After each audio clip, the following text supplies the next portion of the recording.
বিরতি তো থামছে না ইসরায়েলি হামলা। গাজায় একদিনে আরও 63 ফিলিস্তিনি নিহত। বিপজ্জনক অবস্থায় অপুষ্টির মাত্রা। আকাশপথে ত্রাণ পাঠালো জর্ডান, সংযুক্ত আরব আমিরাত।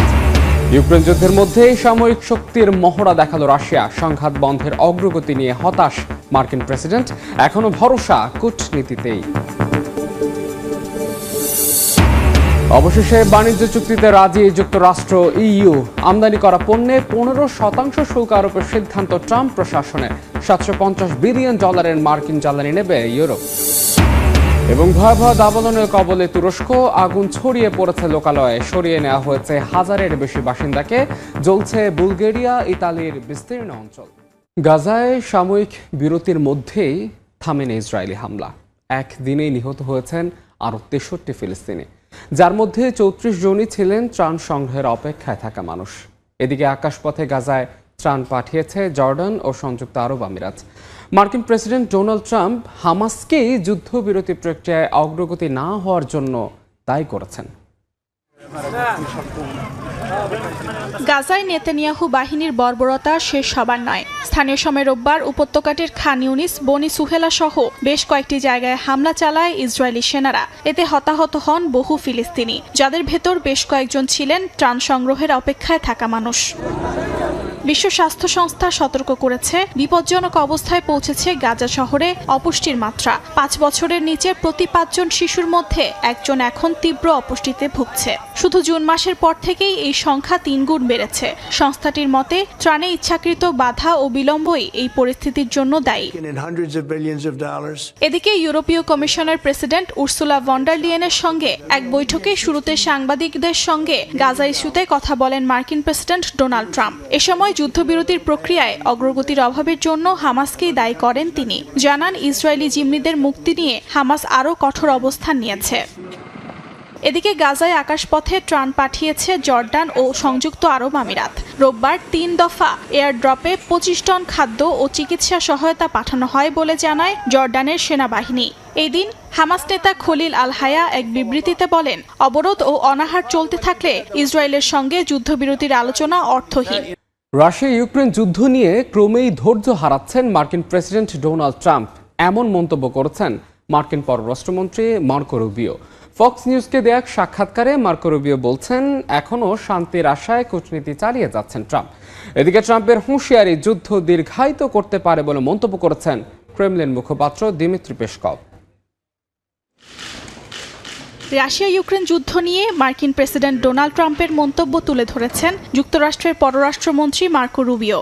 শান্তি ফিরিয়ে আনার চেষ্টায় তিনি যে সরব তা জানান রুবিও। ফক্স নিউজকে দেয়া এক সাক্ষাৎকারে মার্কিন পররাষ্ট্রমন্ত্রী বলেন, ভ্লাদিমির পুতিনের সঙ্গে বেশ কিছু ভালো আলোচনা হলেও এর কোনো অগ্রগতি নেই। এমন অবস্থায় ক্রমেই হতাশ হচ্ছেন ট্রাম্প। ট্রাম্প তার পক্ষ থেকে সবকিছু করেছেন উল্লেখ করে রুবিও বলেন, তবে রাশিয়ার প্রতিক্রিয়া শুধুই সময়ক্ষেপণ। এই পরিস্থিতিতে যুদ্ধবিরতির জন্য মস্কোকে 50 দিনের সময়সীমা দেয়া হয়েছে। তা না হলে রাশিয়ান তেল কিনছে এমন দেশগুলোকে শতভাগ শাস্তিমূলক শুল্কের মুখোমুখি হতে হবে বলে হুঁশিয়ারি এসেছে হোয়াইট হাউস থেকে।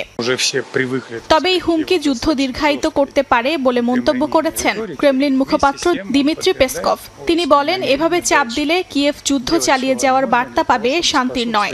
একই সঙ্গে যুক্তরাষ্ট্রের সঙ্গে সংলাপ চালিয়ে যাওয়ার আগ্রহ পুনর্ব্যক্ত করেন পেসকভ। চলতি সপ্তাহে তুরস্কের ইস্তাম্বুলে অনুষ্ঠিত রাশিয়া ইউক্রেন 3য় দফার আলোচনায় আংশিক যুদ্ধবিরতির প্রস্তাব দেয় মস্কো, যাতে আহত ও নিহতদের ফিরিয়ে আনা সম্ভব হয়। পাশাপাশি বন্দি বিনিময় ও মৃতদেহ ফেরতের প্রস্তাবও এসেছে ক্রেমলিনের পক্ষ থেকে। অবশেষে বাণিজ্য চুক্তিতে রাজি হয়েছে যুক্তরাষ্ট্র, ইইউ। ইউরোপীয় কমিশনের প্রেসিডেন্টের সঙ্গে বৈঠকের পর ট্রাম্প বিষয়টি নিশ্চিত করেন। তিনি জানান, ইউরোপ থেকে আমদানিকৃত পণ্যে 15% হারে শুল্ক আরোপ করা হবে। ইউরোপীয় ইউনিয়ন যুক্তরাষ্ট্রের কাছ থেকে $750 বিলিয়ন জ্বালানি কিনতে সম্মত হয়েছে বলে জানান। পাশাপাশি মার্কিন অর্থনীতিতে আগের চেয়ে $600 বিলিয়ন বেশি বিনিয়োগ করবে বলেও জানায় EU. No, the August 1st is there for everyone. স্থানীয় সময় রোববার স্কটল্যান্ডের টার্নবেরিতে গলফ রিসোর্টে মার্কিন প্রেসিডেন্ট ডোনাল্ড ট্রাম্পের সঙ্গে বৈঠকে বসেন ইউরোপীয় কমিশনের president Ursula von der Leyen. বৈঠকে যুক্তরাষ্ট্র ও ইইউ একটি নতুন বাণিজ্য চুক্তিতে সম্মত হয়। ঘোষণা আসে যুক্তরাষ্ট্রে আমদানি হওয়া সব ইউরোপীয় পণ্যের ওপর 15% হারে একক শুল্ক আরোপ করা হবে।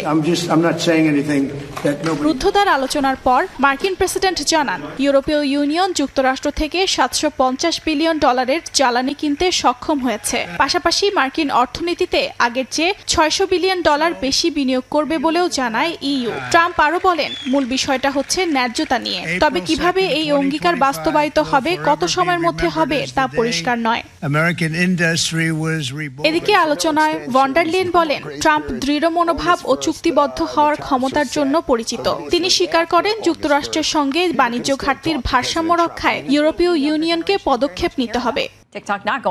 এদিন আলোচনার আগে মার্কিন বাণিজ্য সচিব হাওয়ার্ড লুটনিক বলেন 1 আগস্টের পর আর কোনো সময়সীমা থাকবে না। যারা আলোচনায় ব্যর্থ হবে তাদের জন্য শুল্ক কার্যকর হবে, তবে বড় অর্থনীতিগুলোর জন্য ভবিষ্যতে আলোচনা চালু রাখা যেতে পারে।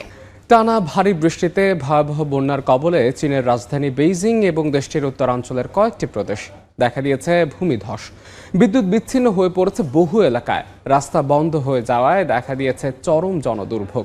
ভারতের গুজরাটেও দেখা দিয়েছে ভয়াবহ বন্যা, এতে স্থবির হয়ে পড়েছে জনজীবন।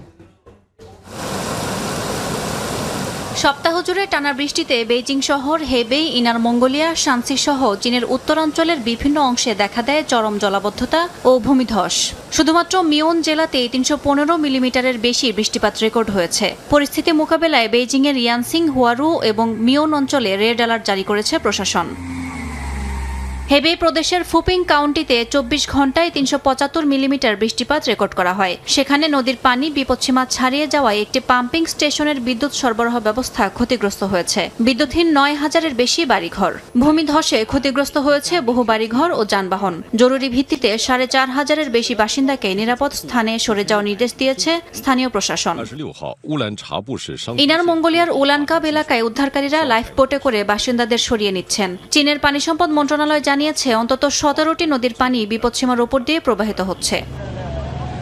এদিকে ভারতের পশ্চিমাঞ্চলীয় গুজরাট রাজ্যের বানাসকাঁঠা শহরে অতিবৃষ্টিতে প্রধান সড়ক ও আবাসিক এলাকা পানিতে তলিয়ে গেছে। ট্রাক, মোটরসাইকেল এমনকি ট্রাক্টর চলাচলে দেখা দিয়েছে বিপর্যয়। কৃষি প্রধান এই এলাকায় ভারী বৃষ্টি যেমন মাঠে সেচের জন্য গুরুত্বপূর্ণ, তেমনি দুর্যোগের কারণ বলেও জানান এলাকাবাসী।